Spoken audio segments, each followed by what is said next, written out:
So let me give you guys a little bit of backstory. This guy tweeted at me and said that he wanted to debate me. This is after he commented pretty aggressively on my video. Here's one of his comments where you can see he called me a grifter as well, which I know, like, sick to death of that stupid accusation. They just won't let it die for some reason. But this guy was willing to debate. He wants to talk to me a little bit about racism and the risks when it comes to bigoted jokes.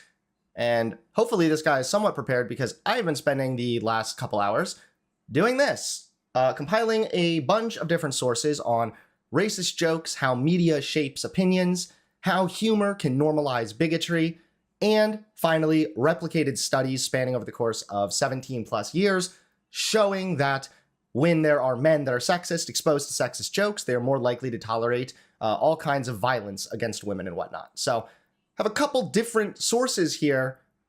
Pretty curious. I'm excited to talk to this guy. Let's go ahead and call him up. Hello? Yo, what is up? How are you doing? Good. You're very quiet right now. Hold on one second. Let me try to... Does that sound better? I got my... Yeah, that sounds better. Yes.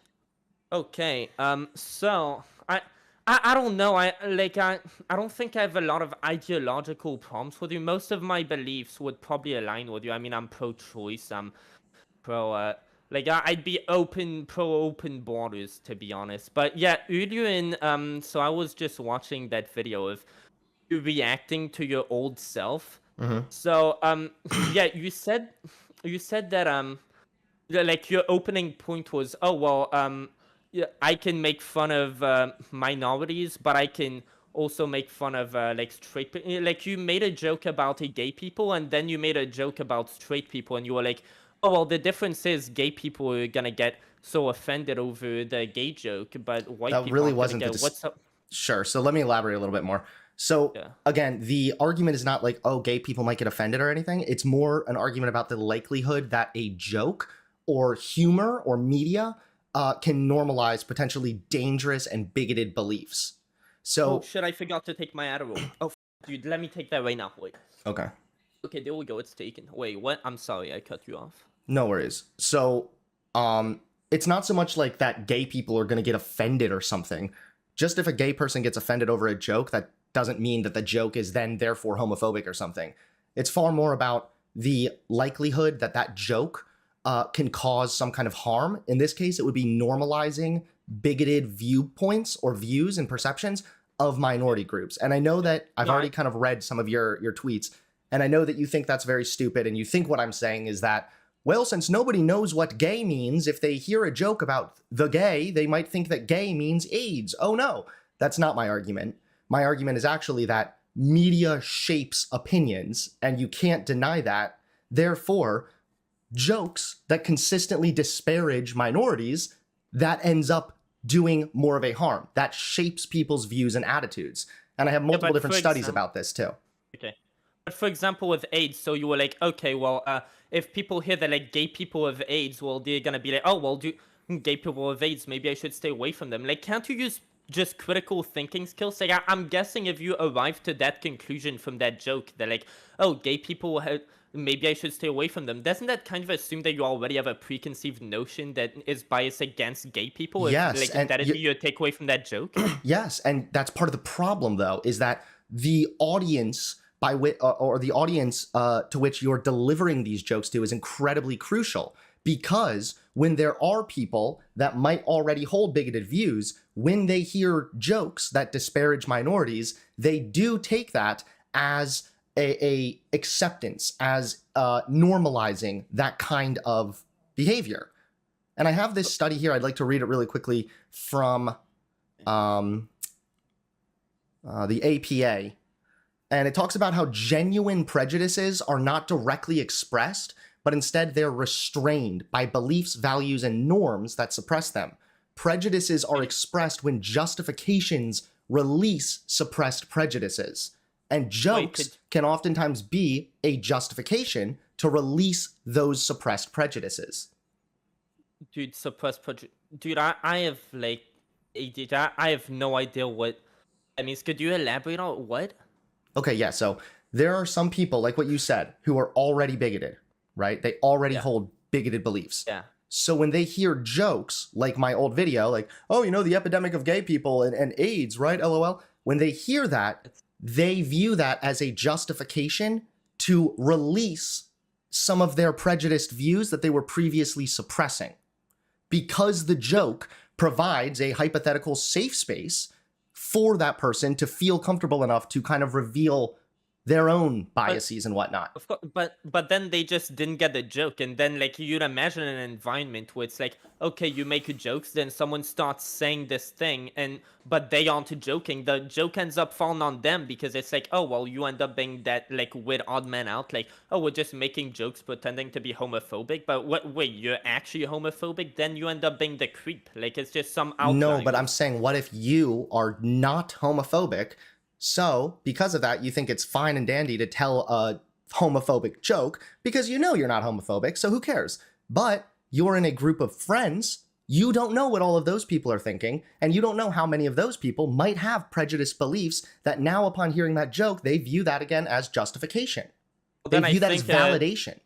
Yeah. I think the burden then falls on making sure that when you make, and again, the jokes that you were talking about, you said like there was this actor who got canceled for making jokes. I think it all depends on the I don't know who that person is. I don't know the context behind it, but Kevin Hart? think whether or not, yeah, Kevin Hart, never heard of that person. But I think when you make a joke like that, that would be racist or something like that, you'd have to say like, if it's not pretty obvious that what you're saying is a joke, well, then I guess it's kind of your fault. But if it's clear enough that you're joking, I don't see how it could possibly be bad. Because then if some people, they misinterpret that as, oh, maybe you're not actually joking, and that's how it affirms them into thinking, oh, well, then, like, clearly I am more empowered now to go and say that opinion because clearly I'm not the only person who believes that.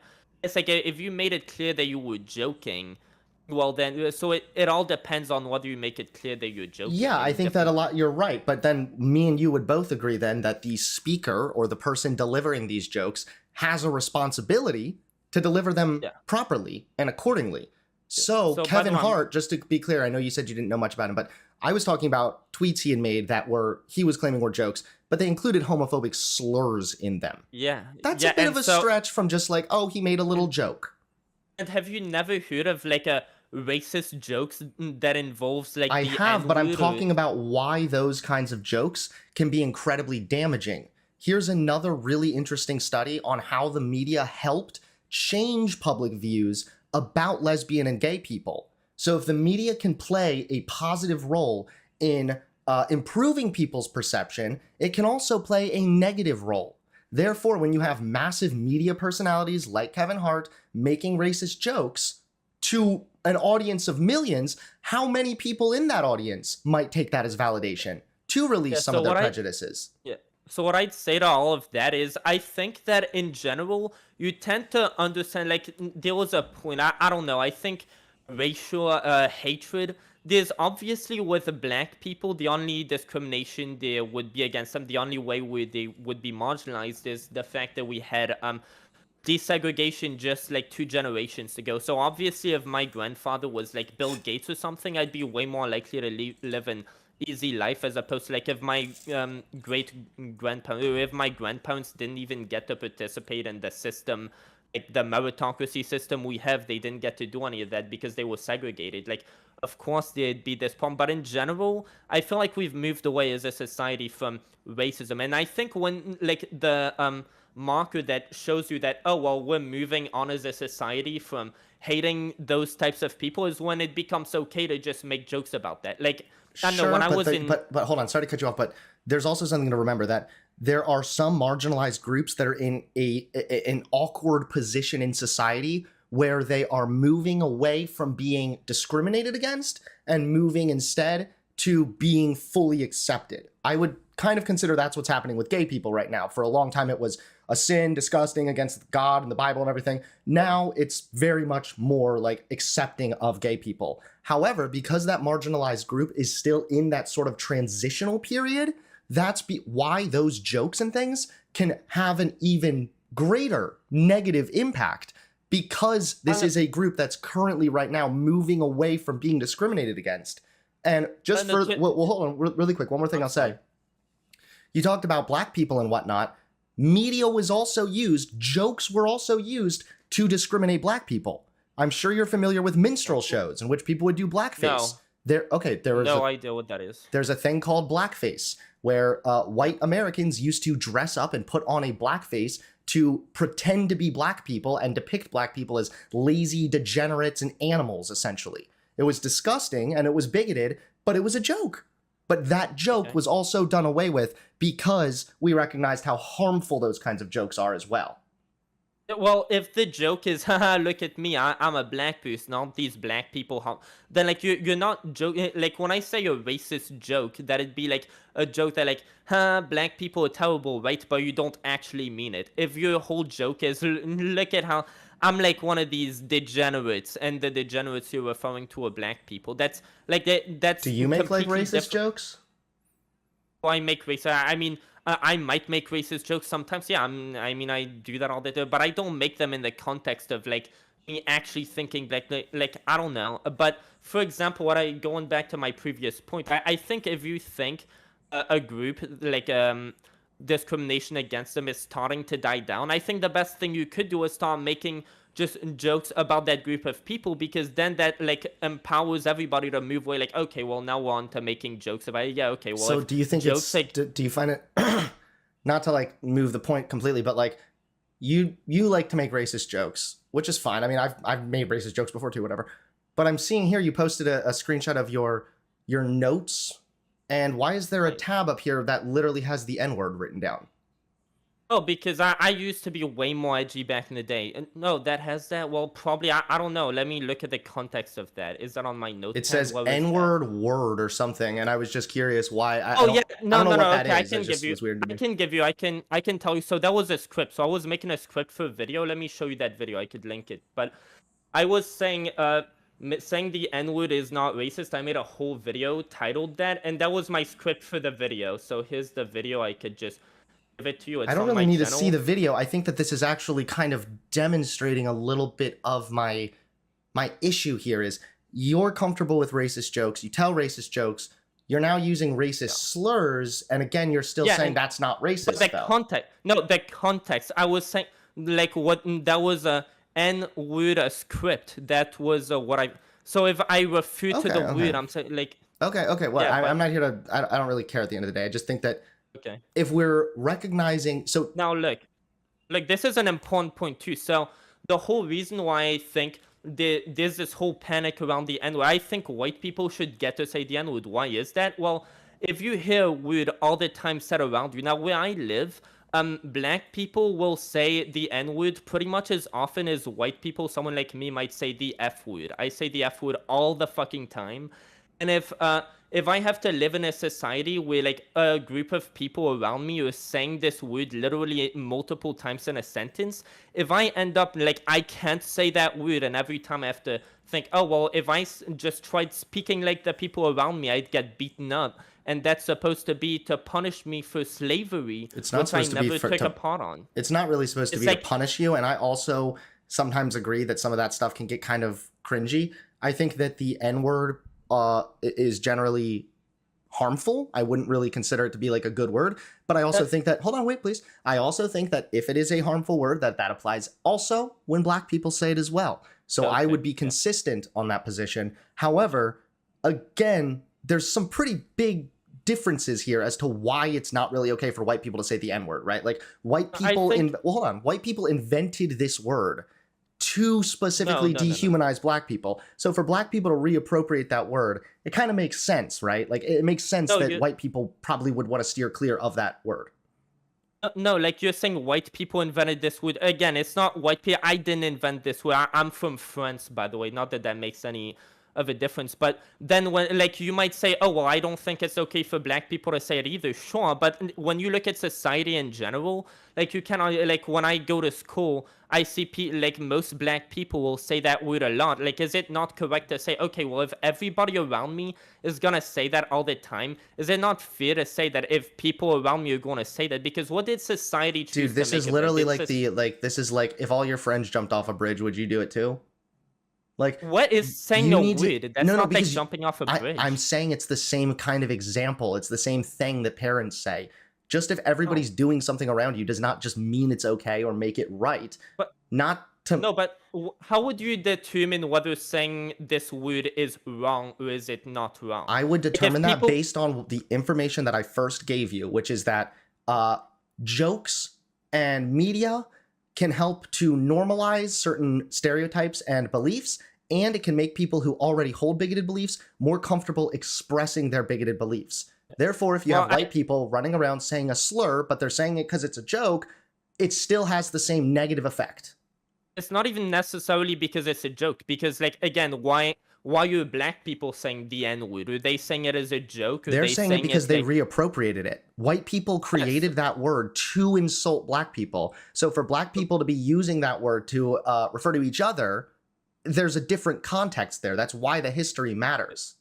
Okay, so if you're a white person and you use the N-word in the same context that a black person would say the N-word, like, is that wrong? Because, again, like, a black, you're saying, oh, well, white people did that in that context, like, trying to pin that on me, and it's not pinning it on me, it's just saying, because white people back then did these horrible things. No, it's because of the context of the word. The word was used exclusively by white people to dehumanize black people. So nowadays, when white people use that word about black people, it comes across as, yes, very offensive and yikesy due to the history. But to be honest, I'm not here to argue with you about, like, the context when it's okay to say the N-word. I don't really actually care that much. I'm talking more specifically about the overall jokes. And I kind of feel like you might be an example of the exact thing I'm talking about. Because here you have, because you're using the N-word, you're writing the N-word down, you don't think there's anything wrong with saying the N-word, and you also tell racist jokes. Do you think any of that came from maybe the jokes that you were being told that helped normalize that kind of stuff? I think that came from the fact that I came to America when I was 6 and I saw people around me saying that. And I was like, okay, well, that's a curse word. I love saying curse words. I love being edgy. So let me just repeat that. And then people sat there tell me, oh, well, you're white. You can't say that. And then people told me, oh, well, basically it's because, like, these white people back then did that. Okay, so since you also have white skin, well, like, why would you say that me saying the N-word because I'm white, there's a different context because I'm white? Well, because it's of the history. You're appropriating. Yeah, because of the history. But don't you understand that the history has nothing to do with me? So when you, like, no, the history doesn't have anything to do with you. Wait, hold on. But it has everything to do with the word. No, but when you assimilate the history of that word within the context of white people to my skin color, like, don't you see how that's offensive and a generalization towards white people? That, like, oh, well, if you're white and you say that word, we should just assume that not to the same extent and not at all the same way in which black people are still currently discriminated against. So here you have historical context playing a role in our general determination that, hey, if you're white, it generally doesn't look good if you're running around screaming the N-word or saying the N-word a bunch. That's just generally not socially acceptable because of the history there. So the only racial oppression that I'd say that the United States... I'm sorry, can I just finish up my second half of my point? Sorry, I blanked there for a minute. But the second half of my argument is also that that's not discrimination because of the historical context there. And again, you're not being discriminated against as a white person for not being able to say the N-word. Not to mention, you have free speech, so you actually can say the N-word, but then you'll just have to deal with the consequences of that yourself. Yeah, okay, yeah, of course. Second of all, the way black people are marginalized in this country is if you look at how, if somebody has a black-sounding name, like an ethnic-sounding name, when they apply for a job, even if they have the exact same qualifications as the guy named Jake Smith almost always gets a callback and the ethnic-sounding name gets thrown out. This study has been replicated over and over and over again. So here you have a marginalized group who are less likely to get employed if they have an ethnic-sounding name. That's discrimination. Being compared to white people not being able to say the N-word. Yeah, that sounds like a huge point, and that could actually change my mind. Like, do you have any studies linked? Because as far as I'm concerned, like, the only discrimination black people really face, I don't know, I've heard that apparently black neighborhoods are really over-policed, and I think that's pretty fucked up. But other than that, it seems like there's just this huge thing of, oh, people are racist. Yeah, I've lived in the US since I was 6 years old. I have met one racist person. Like, I don't know. Yeah, so what it is, and right, but see, that might be playing a role in, or is why you might not fully understand the point I'm trying to get at, is that racism, there's multiple different kinds of racism, right? There is interpersonal racism, which is most likely the kind of racism you're thinking of. That's like the KKK. That's like going up to a black person, calling them the N-word, and that's it, right? Like that would be interpersonal racism. But there's also systemic racism and subconscious racism. Subconscious racism is, again, as a result of a lot of the media perceptions that we Americans consume. So people have it, hold on one second. So people have an unconscious bias. So these employers, I don't think that they're evil, racist, white people that are looking at these resumes and they're like, I bet this person's black, forget it. But instead it's a subconscious bias where they hear or they read the ethnic name, and that is sort of subconsciously associated with maybe lower class. Therefore, maybe you're poor, maybe you're not going to be as good equipped for the job, maybe you didn't get as good of school, you get thrown out, all because of these biases. And this study, this kind of study has been replicated 2 or 3 times now. Okay, well, I'll have to look that up, but can't you see, so you're also at the same time going to say, oh, well, yeah, I guess you could say the N-word, you have free speech, but then, like, yeah, you're going to have to deal with the social consequences. Well, what are the social consequences of that? Well, if I say the N-word, if I'm a black person, people are going to assume, oh, well, he's, like, but me, if I say a word that, like, I hear people around me saying all the time, it's just normal for people around me to say it, but it's not normal for me to say it, even though people around me are saying it. But well, why would that be? It's because of people's subconscious, like, thing that you're talking about, where they go, oh, well, this person, if he acts like me, oh, well, there must be some link. And then they link me to the behavior of people hundreds of years ago. Isn't that the same thing as linking black people? Oh, well, you're black. Oh, well, maybe you shouldn't be in a store because you're going to rob that store. Oh, well, if I'm white and I it's not, speak like everybody else. No, oh, well, maybe because one is requiring an assumption. The other is just history. So the other is, here's white people that created this word to be racist against black people. Yours is, well, because black people once committed crime, therefore we're going to assume that black people are then going to commit crime again? That's no, in this example of the white person, we already have the white person, quote unquote, committing racism by using the N-word. Wait, how is that committing racism just saying the N-word? Like, again, I'm saying hypothetically. I'm not saying that it's innately necessarily committing racism, okay? Obviously, if they're reading Tom Sawyer, it's not racism, okay? But I'm kind of lost, honestly. All I'm getting at is that I'm not saying because of subconscious bias, that's why you can't say the N-word or something. I'm saying that because of this subconscious bias, that is why these kinds of jokes can be dangerous. People have subconscious biases sometimes without even realizing it. So when you hear a bunch of racist jokes that make it sound like, yeah, black people are poor, or black people are lazy or whatever, then that can reaffirm subconscious biases you hold, and those biases will influence your behavior. Well, to be fair, my takeaway from all of this, like, I kind of came in here thinking, like, yeah, black people, the only discrimination they face, there's no real social discrimination. It's just like, yeah, the fact that, like, if your grandparents were poorer, that sets you off to be poor.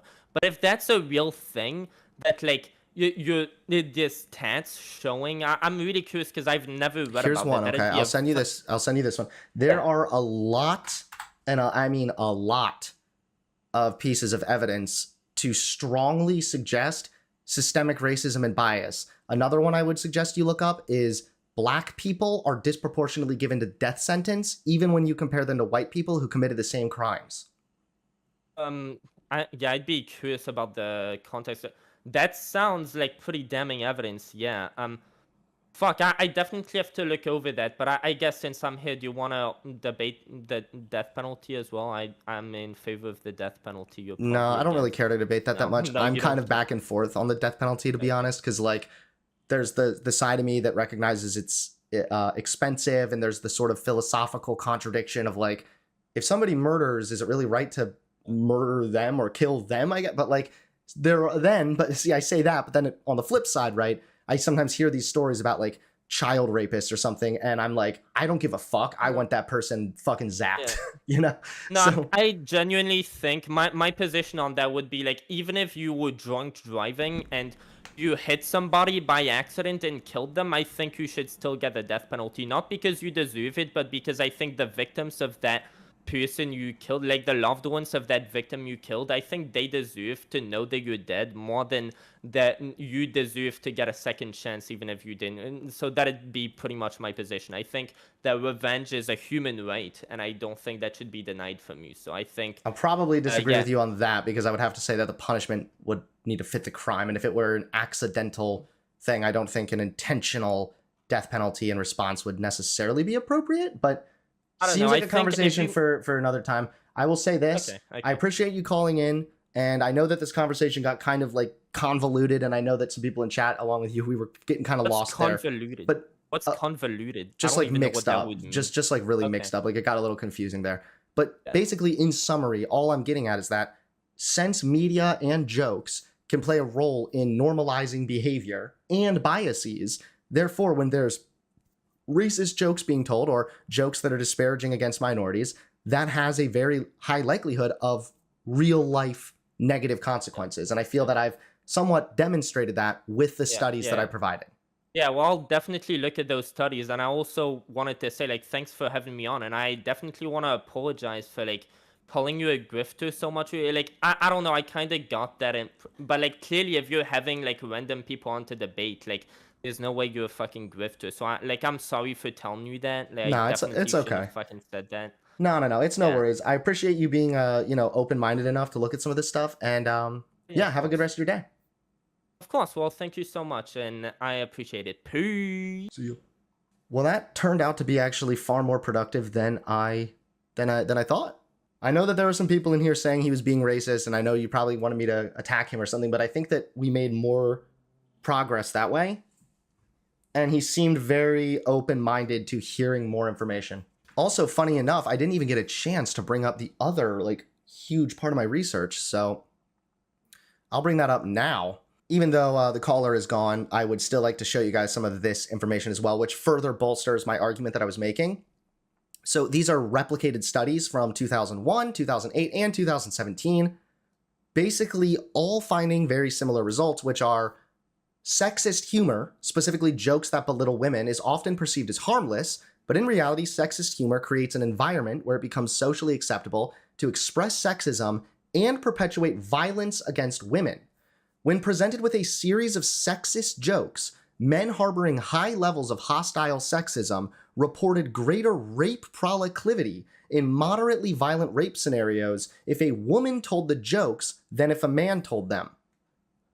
In 2001, there was an experiment done, and it says the results of an experiment supported the hypothesis that 1, for men high in hostile sexism, exposure to sexist humor creates a perceived social norm of tolerance of sexism relative to exposure to non-humorous sexist communication or neutral humor. And 2, due to this relaxed normative standard in the context of sexist humor, men high in hostile sexism anticipated feeling less self-directed negative effect upon imagining that they had behaved in a sexist manner.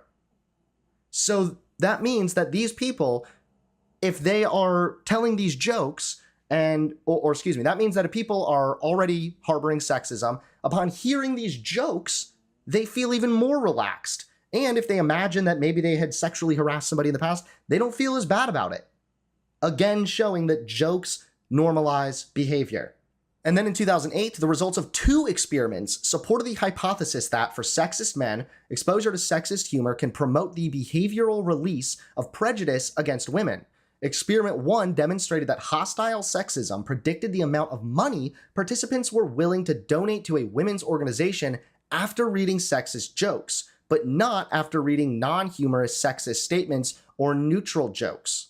Experiment 2 showed that hostile sexism predicted the amount of money participants cut from the budget of a women's organization relative to 4 other student organizations upon exposure to sexist comedy skits, but not neutral skits.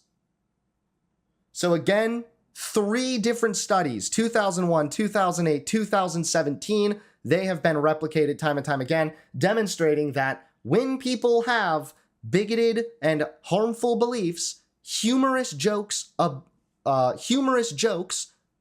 act as a form of normalization for these prejudice beliefs, and it makes some men even feel more okay acting violently against women. If you want to support the channel, please consider becoming a member today. Members get early access to videos, access to all the stream VODs, and exclusive access to emotes as well. So if you'd like to support the channel, become a member today.